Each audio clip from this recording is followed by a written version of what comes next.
बेले नना जने देखा कि मंदिर विषय जाना आसतु। जय माँ सरला विश्वरंजन सिंहस्य परिदत्त दक्ष चरणारविंद विभ्राजमाना शुभ्रं वीणा पुस्तक खड्गं सुरदधति दक्षे करारूप घंटा कर्मक पटिशा सुरकचाने वाम करे बिभ्रंति विद्धंति महिषा नमामि वरदा भगदेवता शारदा तुमेव माताश्च पिता तुमेव बंधुश्च सखा तुमेव विद्या देविणं तुमेव सर्वं मम देव देव।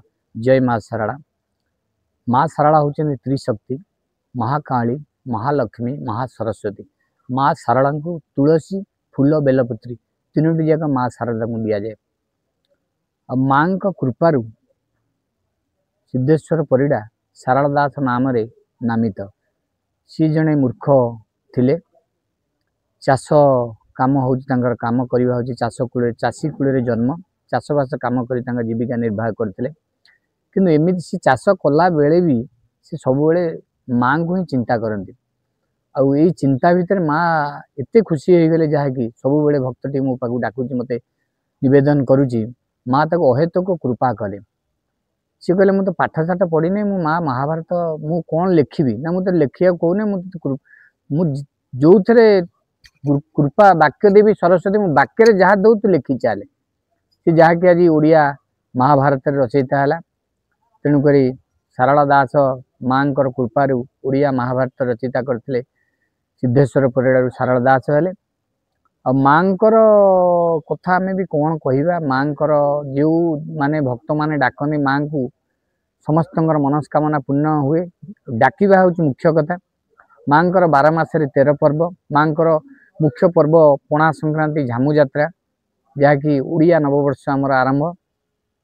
हजार हजार संख्यार लोक दर्शन करती। यही झामू 1 मास धरिकी चले मीन संक्रांति ठारू पणा संक्रांति पर्यंत चले। पणा दिन यह माँ लंडा देउल हरिपुर ठारे माँ चलती प्रतिमा घंट घंटा काहाली 10 घंट सहित हजार हजार संख्यार भक्त जाए दर्शन करती। एवं प्रत्येक संक्रांति रे माँ पाखे भक्त मैंने दर्शन करती। आउ गोटे कथा हूँ माँ शारदा एकादशी माँ शारदा निजे जगन्नाथ वेश हुई। तुमेव माताश्च पिता तुमेव बंधुश्च सखा तुमेव विद्या देविणं तुमेव सर्वं मम देव। प्रत्येक एकादशी रे माँ जगन्नाथ वेश हुई। से दिन माँ को पाइबे एवं महाप्रभु को पाइबे। तेणुक एकादशी रे मध्य बहुत भक्त आसती माँ को दर्शन करती माँ कृपा लाभ करती। एवं ये जो पादुक कुंड अच्छी तार महिमा भी अपार महिमा। विभिन्न प्रकार रोग व्याधि जो माने डॉक्टर फेरई देथिबा रोगी से भी आसी माँ को करुणा ये पादुक पीकर भल होकर जाइछने। आउ माँ को छोट पिला मानकर विद्यारंभ माँ शारदा पाखे कराए। माँ शारदा पाखे विद्यारंभ करे भल मनुष्यटी सी हुए समस्त आशा विश्वास।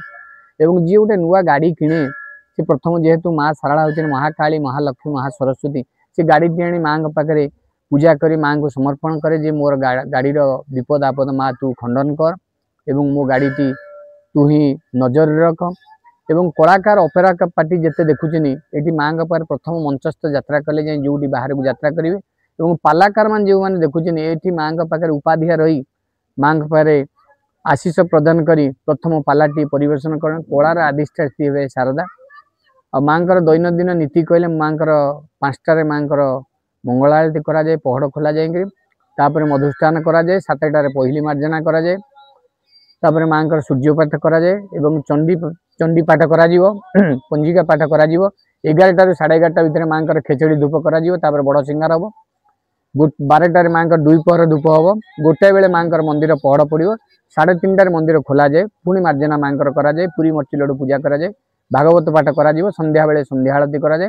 राति अनंती अच्छी राति 8टारू 8:30 मध्य राति पूरी काकरा लड्डू पारिजात माँ विभिन्न प्रकार भोग पूजा कराए। माँ को 9टा 9:30 भितर माँ पहड़ लगी कराए। अश्विन मास माँ मूलाष्टमी ठार महाअष्टमी पर्यंत 16 पूजा कराए। हजार हजार संख्यार भक्त आसी माँ को ये महाअष्टमी दर्शन करती दशहरा व्रत पूजा करती। तेणुक 12 मासरे 13 पर्व माँ चंदन यात्रा अक्षय तृतीया ठार 21 दिन कराए।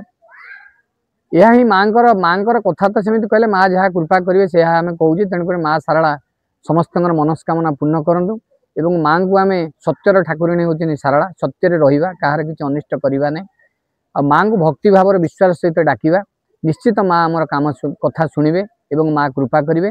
तेणुक माँ शारदा समस्त भक्त मान मनस्कामना पूर्ण करूँ एवं विश्वर दुख दुर्दशा दूर हो यह माँ शारला पाखे प्रार्थना जय माँ शारला जय माँ शारला जय माँ शारला।